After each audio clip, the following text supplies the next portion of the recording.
बेरंगपुर मध्य प्रदेश की वादियों में बसा एक खूबसूरत गांव। लेकिन इस गांव में छिपे थे कुछ ऐसे भयानक रहस्य जिन्होंने उस सदी में निवास करने वाले साहसी लोगों के दिल में भी एक खौफ पैदा कर रखा था।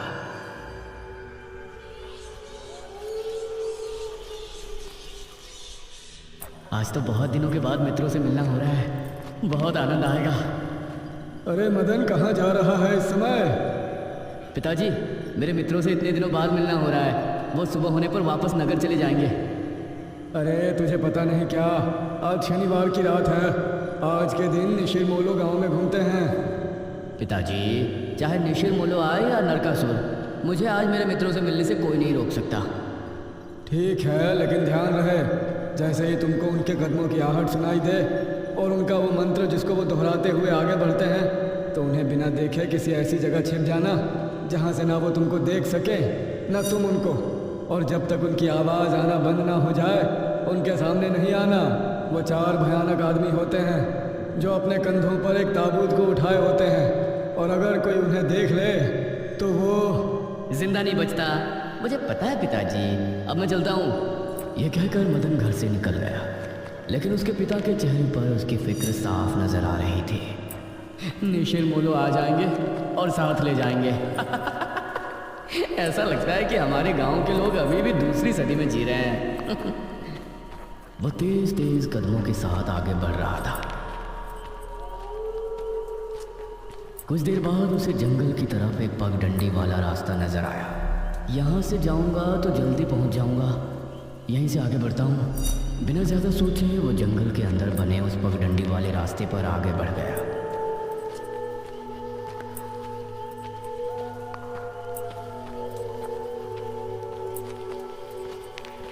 आज तो बहुत मज़ा आने वाला है, मिलकर खूब मदिरा पान भी करेंगे। तभी उसे भारी कदमों की आहटों के साथ कुछ आवाज़ें सुनाई देने लगी। इन आहटों और आवाज़ों को सुनकर वह एकदम से चौंक पड़ा और उसकी आंखें डर से बड़ी हो गईं। हे भगवान! वो जल्दी से झाड़ियों की तरफ भागा और उनमें छिपकर बैठ गया। वो झाड़ियों की ऊंट में बैठा लंबी लंबी सांस ले रहा था। वो आवाज़ें अब और ज़्यादा साफ होने लगी थीं। उसे यकीन था कि अब वो लोग उसके करीब ही आ रहे हैं। उसने धीरे धीरे छिपकर अपनी एक आँख से उनको देखा और वो हैरान रह गया।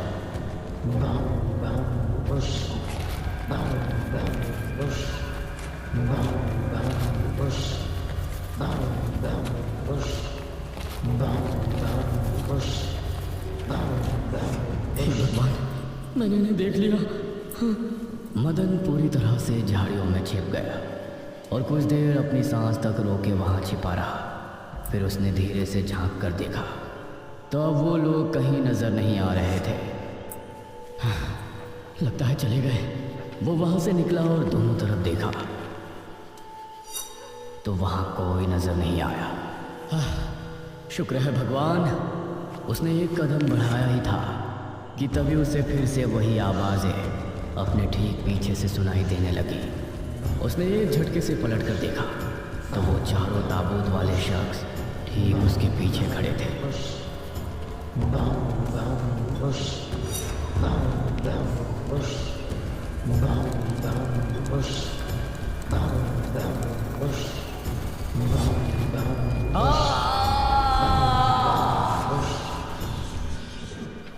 इस तरफ जब देर रात भी मदन वापस नहीं लौटा तो उसके पिता को उसकी चिंता होने लगी। उसने गांव के एक आदमी विपुल को साथ लिया और जंगल की तरफ रवाना हुआ।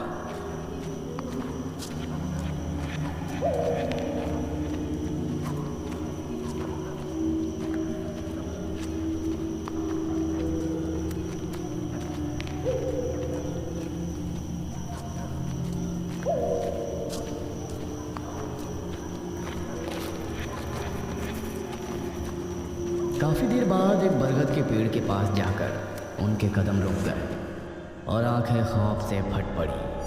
उन्होंने मदन को रहस्यमयी परिस्थिति में पाया। उसके चेहरे पर डर और आंखों में खौफ ऐसा नजर आ रहा था कि जैसे उसने हादसे से पहले बहुत ही भयानक मंजर देखा हो। मदन! 400 साल बाद अंधेरा जंगल, सुनसान रास्ता, चारों तरफ सिर्फ पेड़ पौधे और कोहरा। मेघना उनके बीच अकेली खड़ी थी। कोई है क्या? यहाँ कोई है? उसने कुछ कदम आगे बढ़ाए। उसके सवाल का कोई जवाब तो उसे नहीं मिला, लेकिन कुछ टपकने की टप टप की आवाज़ अब उसे बराबर आ रही थी। मैं यहाँ क्या कर रही हूँ? कौन लाया है मुझे यहाँ पर? वो खुद को वहाँ पाकर बहुत परेशान थी। तभी उसने देखा कि कोई चीज़ उड़ती हुई उसी की तरफ आ रही है। वो उसे हैरानी से देखने लगी। पास आने पर पता चला कि वो कोई विशालकाय भयानक पक्षी था। बचाओ! मेघना उससे बुरी तरह से डरकर भागने लगी और वो उसका पीछा कर रहा था। मेघना ने उसे पीछे पलटकर देखा तो वो उसको पकड़ने ही वाला था, लेकिन तभी मेघना एक पेड़ से टकराई।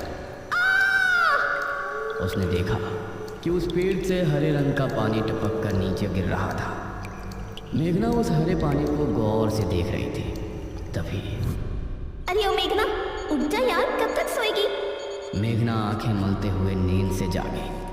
उसने देखा कि सुबह के 9 बज चुके थे। ओह शिट, हम तो लेट हो गए। तूने मुझे उठाया क्यों नहीं?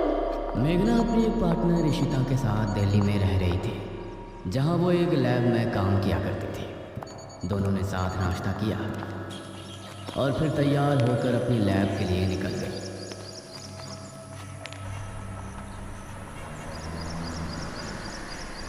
तेरा ऑमलेट खा खा कर मेरा पेट खराब हो चुका है। रोजाना कच्चा ही बना कर दे देती है। शुक्र मना कि कच्चा भी खाने को मिल तो रहा है। तेरे भरोसे रहेंगे तो वो भी नहीं मिलने वाला। सोकर ही 9 बजे उठती है।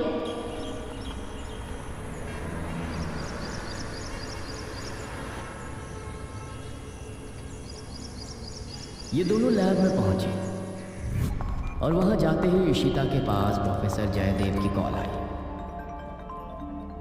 तुम दोनों ने इस बार बहुत समय ले लिया है। जो एंटीडोट बनाने का काम तुमको दिया था वो पूरा करोगे या नहीं? प्रोफेसर साहब, बस ये समझ लीजिए कि काम होने ही वाला है। आप हमें 3 दिन का समय और दीजिए। ये कहकर उसने कॉल काट दिया। तो इतने दिनों से प्रोफेसर को घुमा रही है। आखिर तू ये एंटीडोट तैयार करेगी कैसे? ये सुनकर ईशिता ने एक किताब निकाली।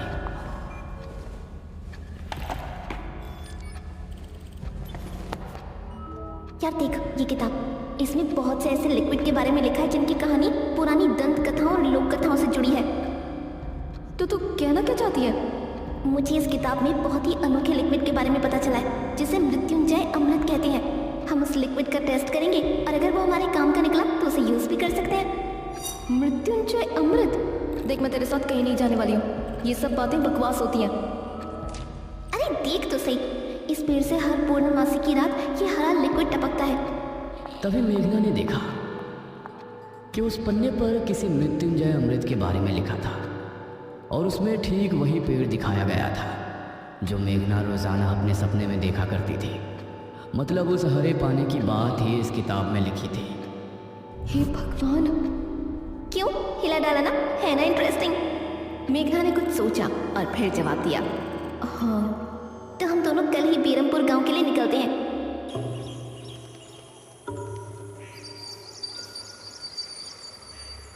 ये दोनों अगली सुबह ही बस से बेरमपुर के लिए निकल गए।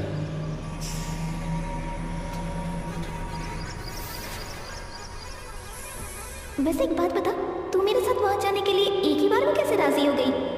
मेघना ने सच को छिपाते हुए कहा, ऐसी अनोखी चीज देखने के बाद भला कौन नहीं होगा जो इसको देखना नहीं चाहेगा?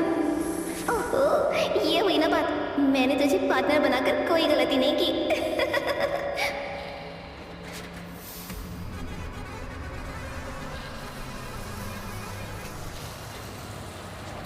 ये दोनों 5 घंटे के सफर के बाद एक जगह उतरी।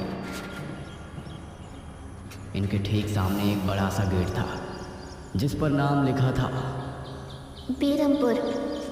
ईशिता और मेघना ने जैसे ही गेट के अंदर कदम रखा तो अचानक से मौसम बदला। सूरज मानो बादलों के पीछे छिप गया और एक हवा अपने साथ आंधी ले आई। अरे वाह, गांव का मौसम तो बहुत ठंडा है। इधर गांव के लोग भी अचानक बदलते मौसम को देखकर हैरान रह गए। अरे ये क्या, अभी तक तो काफी गर्मी थी, ये अचानक आंधी कहाँ से आ गई? मुखिया जी, लगता है बारिश भी जरूर आएगी। इधर मेघना और इशिता दोनों ही गांव की तरफ बढ़ रही थी। यार, ये गांव के लोग ठीक तो होंगे ना? गांव के लोग तो ठीक ही होते हैं, अजीब तो हम शहर वाले होते हैं। ये बात तो तूने बिल्कुल पते की कही। इशिता और मेघना दोनों गांव के चौक पर पहुंची। वहाँ एक कुआं भी था और वही मुखिया भी दो आदमियों के साथ खड़ा था। अरे बच्चियों, तुम दोनों कौन हो? अब नमस्ते जी, मेरा नाम इशिता है और ये है मेरी दोस्त मेघना। अच्छा बेटा, वैसे हमारे गांव में किस वजह से आना हुआ? वो असल में ओ अंकल, हम लोगों को अपनी स्टडी के लिए 5 गांवों के बारे में लिखना है, इसलिए हम लोग यहाँ आए हैं। इसके बाद और 4 गांवों में जाएंगे। ओह अच्छा, फिर तो ठीक है बच्चों, हम तुम्हारी जितनी हो सके उतनी मदद करेंगे। जी अंकल, क्या हमें यहाँ कुछ दिन के लिए रहने के लिए कोई घर मिलेगा किराए पर? अरे बच्चों, तुमको किराए की घर की क्या ज़रूरत है? तुम दोनों जब तक चाहो मेरे ही घर में रह सकती हो। ठकुराइन वैसे भी लड़कियों से बहुत प्यार करती है। जी शुक्रिया अंकल।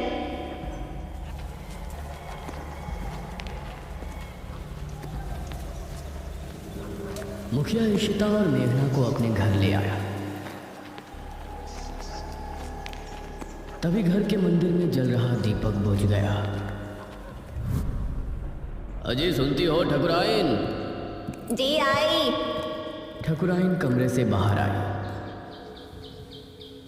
नमस्ते आंटी। नमस्ते बेटा। ओ जी, ये प्यारी प्यारी बच्चियाँ कौन है? ये दोनों शहर से अपनी पढ़ाई के सिलसिले में आई हैं। हमारे गांव के बारे में लिखना चाहती हैं। वो क्या होता है रे, वो रिसर्च करने आई हैं। तभी वहां पर एक और लड़का आया। क्या कहा? हमारे गांव पर रिसर्च? इशिता और मेघना ने उसे देखा। भला हमारे बेवकूफ़ गांव में आपको क्या मिल सकता है? ये सुनकर इशिता और मेघना हैरान रह गए। चुप करो अनुज, ऐसे कोई अपने गांव में बोलता है क्या? ये मेरा बेटा है अनुज। अनुज ने मेघा और इशिता की ओर देखा और उन्हें हाथ जोड़कर नमस्ते किया। नमस्ते बेटा अनुज, ज़रा इन दोनों को वो खाली कमरा दिखा दो जो तुम्हारे कमरे के बराबर में है। ठीक है पिताजी, आओ देवियों। देवियों? अनुज कॉरिडोर से होते हुए उनको कमरा दिखाने ले जाने लगा। इसी समय गांव के मंदिर में बैठा पुजारी भगवान की आरती कर रहा था। तभी अचानक से दिया बुझ गया। ये संकेत तो ठीक नजर नहीं आ रहे। हे प्रभु रक्षा करना। वैसे आप लोगों को रिसर्च करने के लिए यही गांव मिला था? अरे हम लोगों को 5 गांवों के बारे में लिखना है, तो इसीलिए जो भी गांव पास दिखा चले आए। इसके बाद और किसी गांव में जाएंगे। अच्छा, वैसे यहाँ कुछ ऐसा है जो कि रहस्यमय या ऐतिहासिक हो? हाँ है ना, एक राजमहल। राजमहल यहाँ? हाँ, 400 साल पहले जो यहाँ के राजा हुआ करते थे, उनका महल। वैसे अनुज, क्या तुम हमें उस महल में लेकर चलोगे? हाँ, तुम लोग जाना चाहोगे तो ज़रूर। तो ठीक है, रात को जब सब सो जाएंगे तो हमें वहाँ ले चलना। यह सुनकर मेघना इशिता को हैरानी से देखने लगे।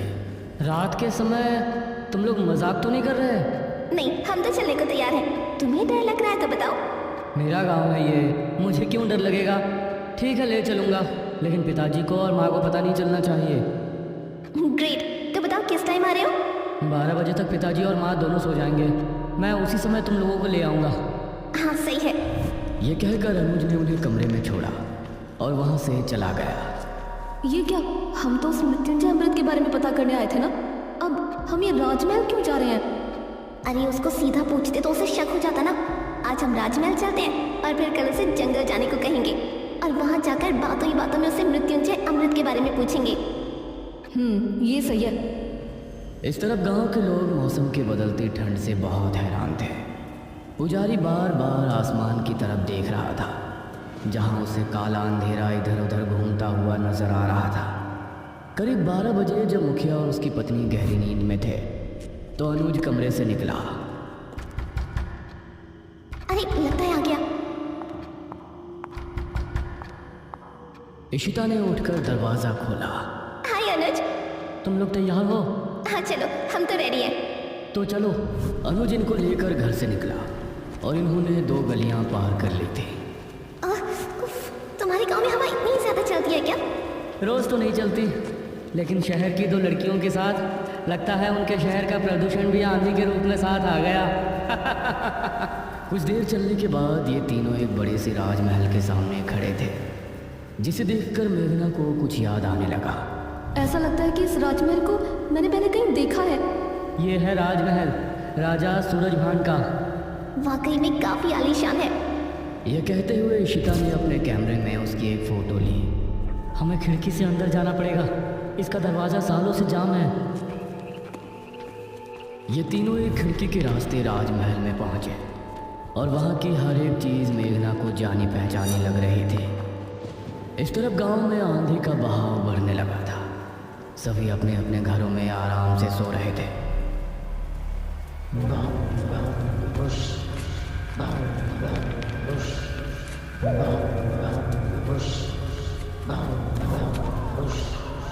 अरे ये आवाज़ तो निशिर्मोलो। गांव के सभी लोगों के दिलों में खौफ उतर आया। उसी समय मुखिया के कमरे में गांव का पुजारी हड़बड़ाता हुआ पहुंचा। मुखिया जी उठिए। मुखिया चौंकता हुआ नींद से जागा। क्या हुआ पुजारी जी, इतनी रात में आप? गांव में निशिर्मोलो की आवाज़ गूंज रही है, सब बहुत डरे हुए हैं। पुजारी जी, ये कैसे हो सकता है? निशिर्मोलो यहाँ कैसे आ सकते हैं? वो तो कई सालों पहले सो गए थे। ज़रूर कुछ ऐसा हुआ है जिससे वो जाग उठे थे। हमारा मन बहुत विचलित हो रहा है। गांव के सभी लोग अपने अपने घरों में जाग चुके थे और डरे बैठे थे। यह आवाज़ सभी के दिलों में खौफ पैदा कर रही थी। मेघना, इशिता और अनुज तीनों इस बात से बेखबर राजमहल में घूम रहे थे। ये कैसी आवाज़ है? हाँ, मैंने भी सुनी। ऐसा लग रहा था कि कोई सिपाही भारी जूतों के साथ गलियारे में चहलकदमी कर रहा है, लेकिन दूर दूर तक कोई नज़र नहीं आ रहा था। उसी समय गांव के दो आदमी संपत और कप्ता जंगल की सरहद पर बैठे हुए जुआ खेल रहे थे। अरे संपत यार, चल घर चलते हैं, अब बहुत समय हो गया।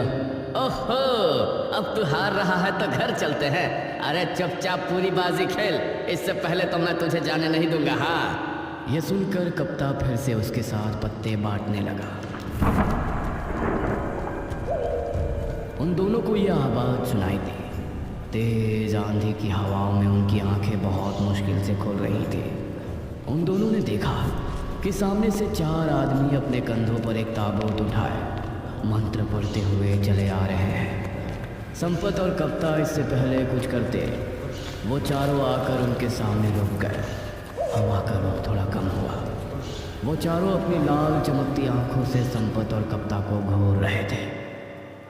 इधर इशिता, मेघना और अनुज को एक दरवाज़ा खुलने की तेज आवाज़ सुनाई दी और वो चौंक पड़े।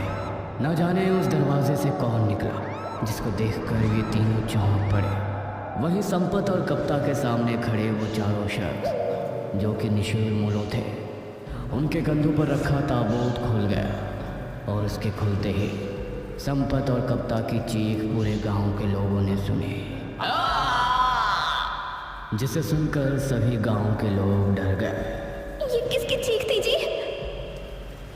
निशिर्मोलो, निशिर्मोलो, ये चीख किसी अनहोनी की संकेत थी। निशिर्मोलो आखिर कौन है? क्या है मृत्युंजय अमृत? और क्या संबंध है मेघना का इन सब से? इन सभी सवालों के जवाब जानने के लिए हमारे साथ जुड़े रहिए इस कहानी के अगले भाग में भी।